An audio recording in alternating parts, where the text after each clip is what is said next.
Hi, my name is Rebecca Faye May and welcome to my channel. Let's begin. This holiday season we're going to go over hair, makeup, and special effects makeup, so once Halloween comes around you are ready for gore. The first set of my series is going to be just our basic latex wounds. So without further ado, let's begin. Episode 1, Bullet Wounds. Alright, so you may be wondering, why are we doing a bullet wound as our first tutorial rather than like a bite mark or something? Well, every good zombie has a bullet wound. Let's face it, not all zombies are bit. Sometimes it's like saliva transfer, whereas almost every zombie is going to have some kind of bullet wound because people don't always think to aim for the head. So that's why we're going to go for a bullet wound today. We're going to go on ahead and place it here on my cheek. That way I can see what I'm doing, you can see what I'm doing, and you can also see like how if you haven't worked with latex before, you can see how malleable it is and how much it can contort to your skin rather than peel off like the stickers and the crusty makeup alone can do. Alright, to get any good project going, you got to make sure you have good supplies. So here they are. Phase 1, foundation of the whole project, liquid latex. So this you can get at any Halloween store or Walmart at this time of year. You could also make your own with the bigger jugs if you're planning on doing bulk products. We also have wound color palette. You can get it at Walmart for like $3, nothing crazy. We've got some blood. I always like to use the scab blood here because it's kind of like it stays thick and coagulates, so rather than oozing out and it all being gone and drying up, it stays shiny, it stays there, it like holds the drip. And we also have our foundation and sponge because gotta have some basic girly stuff when applying makeup. And the last part that you don't have to use, but I highly recommend it. When working on the set of Unmortal, we had to get latex ears, and waiting for all the layers was taking forever. So if you ever want to, while doing these projects, not have to wait for it to just air dry on its own, you probably know what I'm about to say, but hair dryer. Keeping it on a low cool setting is what I recommend, otherwise the latex will actually like take longer and it'll stay sticky rather than becoming more flesh-like. Alright, and those are our tools. Alright, so the first step that we're going to do is we just got to make a little bit of a foundation of it. Because we're not using a prosthetic or anything to that effect, we don't need to use any kind of glue. We're just going to get this bad boy and stick it straight on your face. You don't want to use your hands because it can get sticky, and so you just want to make sure you're using a brush. I like using this brush for my base and foundations with the latex. So we begin.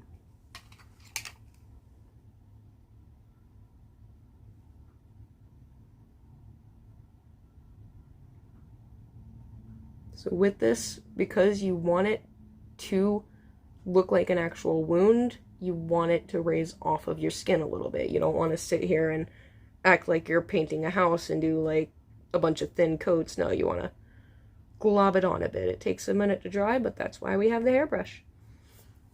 So then we got a little foundation there. And before it settles in, one tool I forgot, you have to have a little smusher thing because you want to have it be a nice smooth transition. So before that first layer dries, you want to smooth it out on your skin. So you just, wrong way, take your little flattening device. I thought I got a solid one, but say I love you, this has been working. So you get your flattening device and just gently go around. It's got stuff on it. Whoopsies. Clean your tools often so this doesn't happen. You go gently around the wound.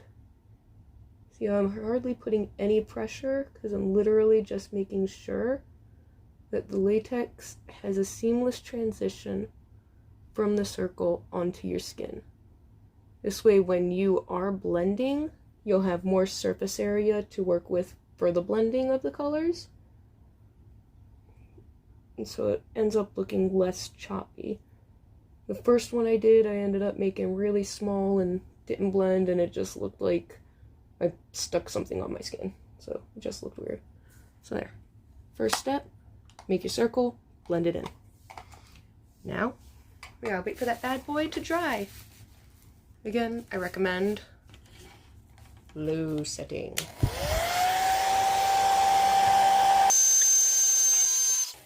right, so we're gonna pause and check on this real quick. So let's get nice and close. All right, so as you can see, it's changing its color a little bit, so it's a little more tan rather than as white as it was. That's how you can tell it's starting to dry off. So just do a quick test.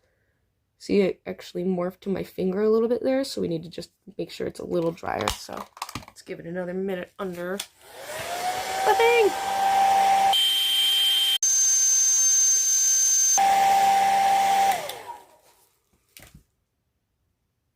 Alright, so that's more of the consistency we're after. So it's not smushing. Color is kind of like more yellowish rather than the tan it was before, or pale that it was before. So we are ready to do our next layer. So we're pretty much just going to do the same thing we did again, except we're only going to be filling in that main part there rather than like flattening out the thinner area, because we already have the part that connects the wound to the face. So layer number 2.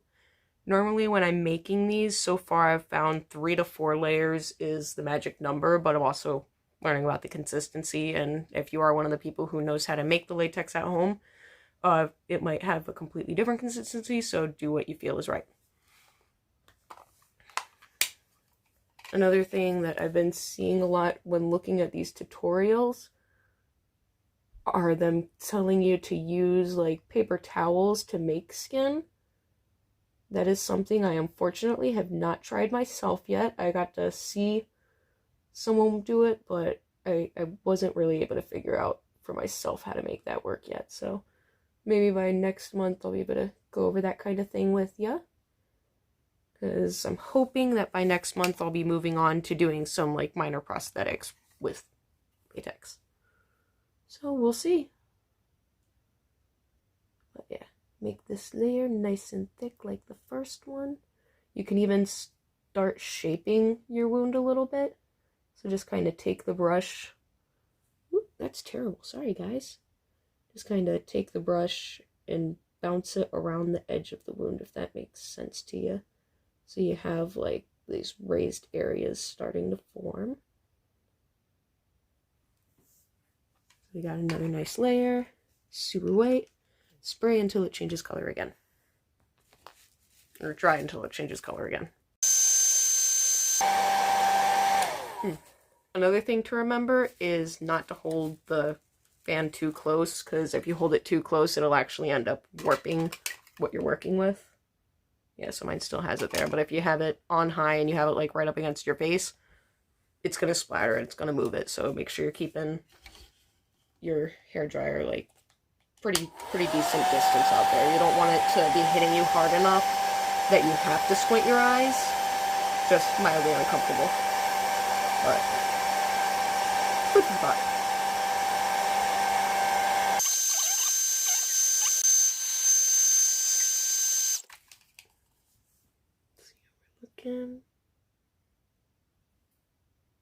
Alright, so it's not falling on my fingers, so this next layer is dry. Judging by how it looks and how the raise is, like it's not got much of a raise to it, I'm probably gonna just do this last layer and then we'll start tearing it open and getting all the effects in. So this is the third and most likely final round.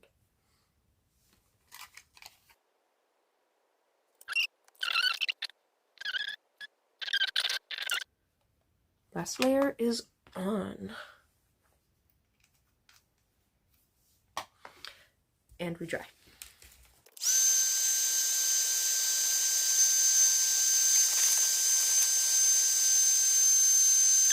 You can see the rays all the way from here, so it's definitely going to have some nice pop to it.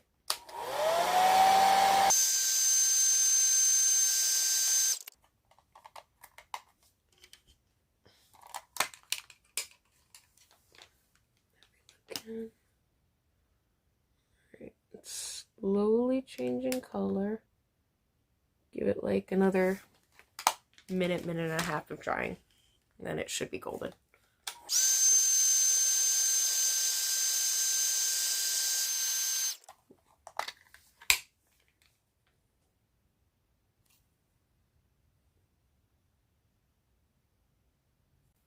Alright, so the next step we're going to do is we're going to make the wound.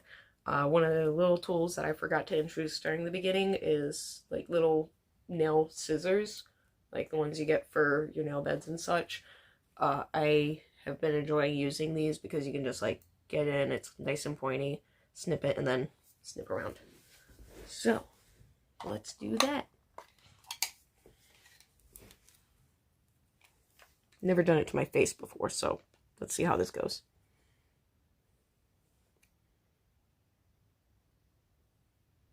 So when you're making the wound, you don't want to start all the way on the edge where we blended or, molded it to the skin or anything. You want to start, readjust, right around the thickest part that you have.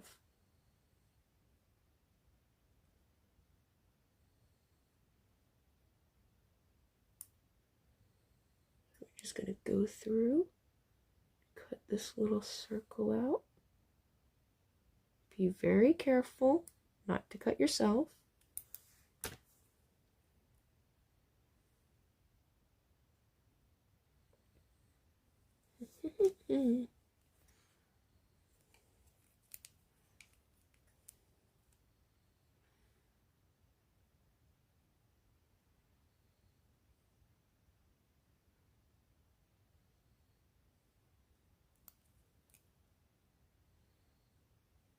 Just push a little more of it out. And then we'll use the scissors to kind of push some of it up, because again, it adds a little more depth to the wound itself.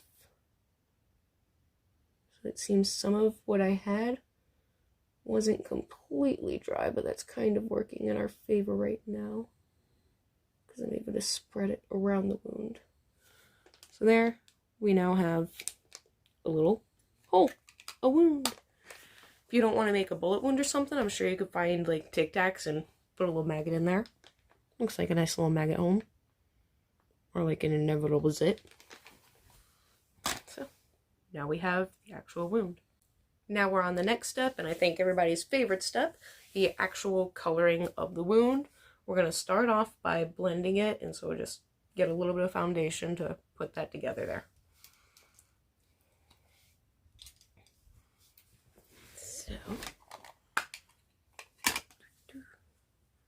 you don't need much because, again, this is a very small space. We're just trying to make sure that the skin gets, blends into the wound. This is why it's a beginner's class, right?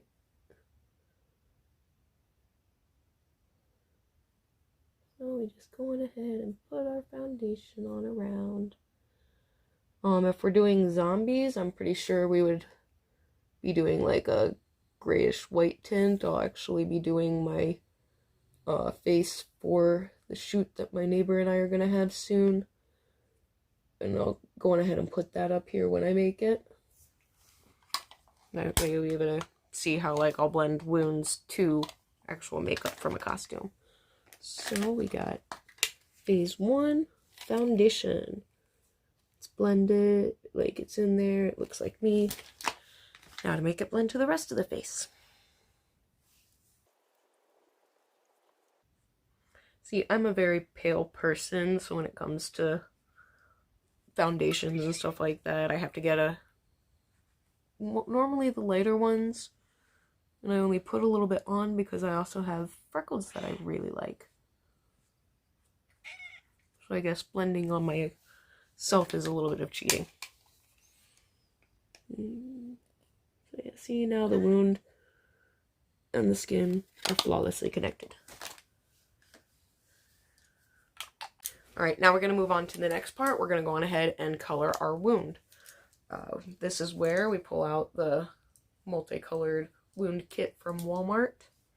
So when doing a wound, you don't want to just start with red. It's not just you take a bunch of red, you put it on, and you're injured. You want to add layers and depth to it. So what I'll normally do is I'll start off with the nice little purpler one here, second from the bottom. and get this bad boy. Nice small brush that you can do good detail work with. I'll go on ahead and apply this dark color to a bit of the inside as well as some of the outside. That's why I like this brush, because it's nice and thin tipped. Why do I use the brushes over sponges? Sponges, because of how the latex is, of how porous it is, it's harder to get into it without changing the shape of the latex. Whereas with the brushes, you can stab in there. You can get into the areas you want to get into. So it's going to be more of like a dabbing, stabbing motion.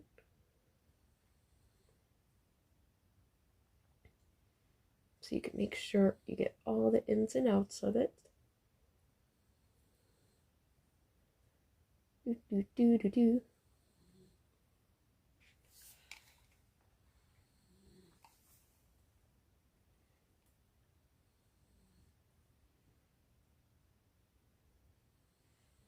And then going ahead and stab the inside. So you want to, when you're putting it on the inside of the wound, you don't want to push so hard that you're lifting it off, but you want to make sure you're getting in there so you're getting into all the crevices. So you want to do like a nice medium push.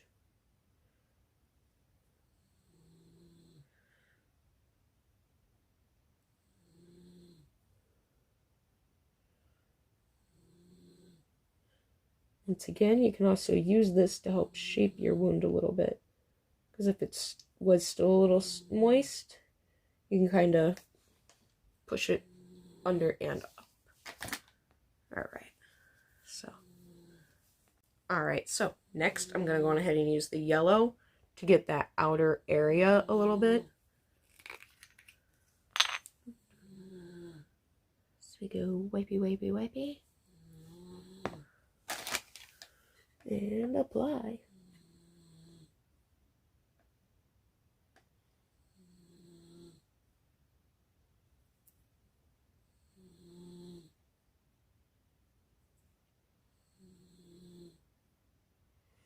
This is where we'll basically be coloring the thinner spot of the latex that we had made. And this is going to add a little bit more depth to the whole picture.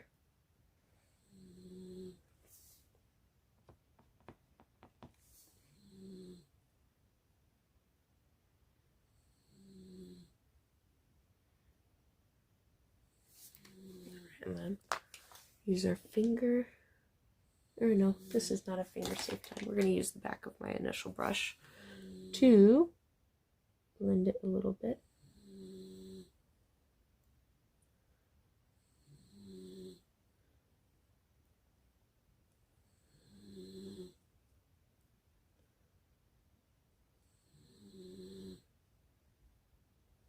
So now it's starting to kind of like push out more because of the yellow.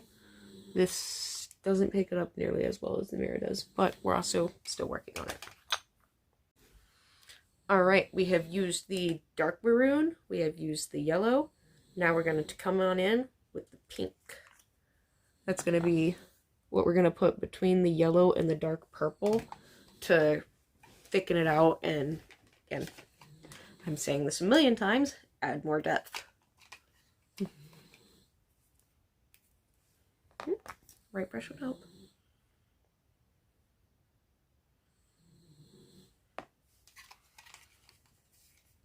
So like before, we're going to be using the tip, like, too close? Just like the tip of the brush so we can get good tight details.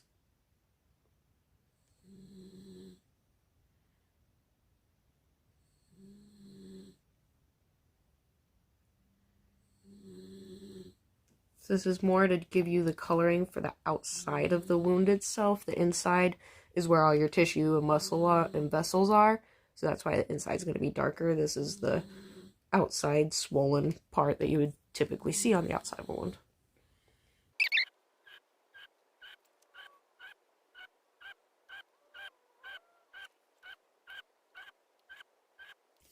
All right. We got a few colors going on here. We're going to go on it just like before. We're going to go on ahead and take our initial brush bottom and just do a little bit of blending.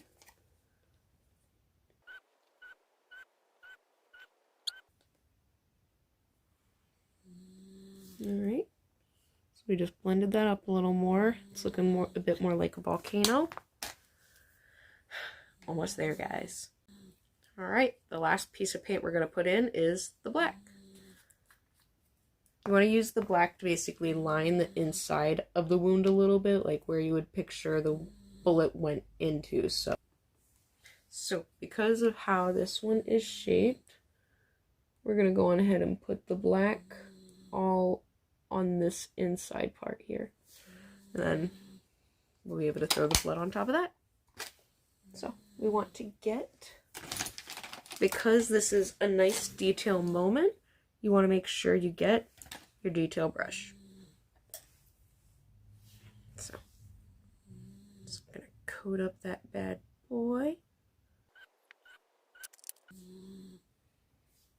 And then just like we did with the maroon coating on the inside, we're just gonna poke in with the brush to get that black in the nice detailed areas.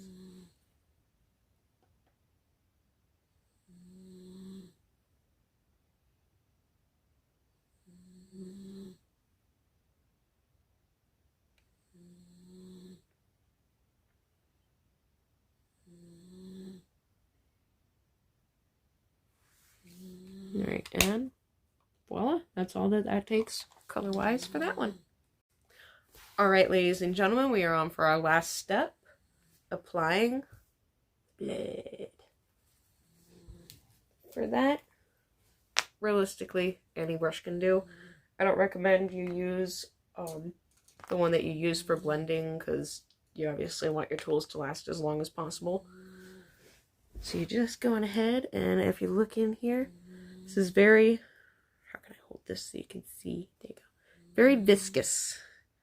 So it like came out like red rum, red rum. This is real deal kind of affects blood. Like I vastly prefer it. It feels realer than any other kind that I've played with so far. So we just go on ahead and dabble a good amount on this bad boy. And you're just going to put it right where you put the black. So wherever the wound is supposed to be the deepest, that's where the blood is coming out of. So rather than like, say, smearing it all over, we're just going to do a little drip.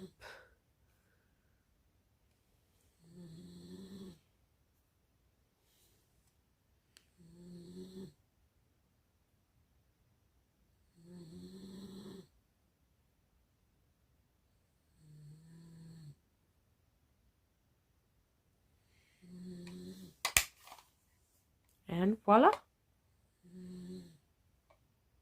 Don't know how clear this is coming out, but here you have it. And just add a little more drip.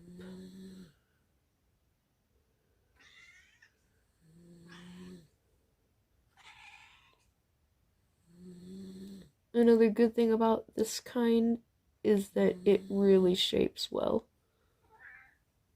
So like I'm just following where I think a drip would happen.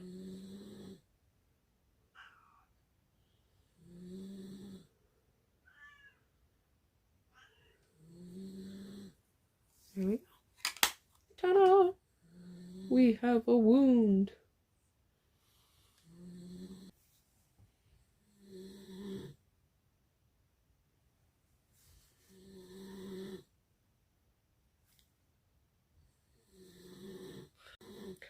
Alright, thank you for joining us today. That is our tutorial on how to make a little bullet wound here. We're going to continue making these videos until Halloween, so it'll be everything from, you know, bullet wound like I just did, to scratch marks. We're going to upgrade to prosthetics next month, so we'll show how to make and put those on. Also do regular Halloween makeup, so do like a scary clown, regular clown if somebody asks for it, but I'd prefer to keep it creepy. And yeah, so that's about it. Thank you for your time, and I'll see you later.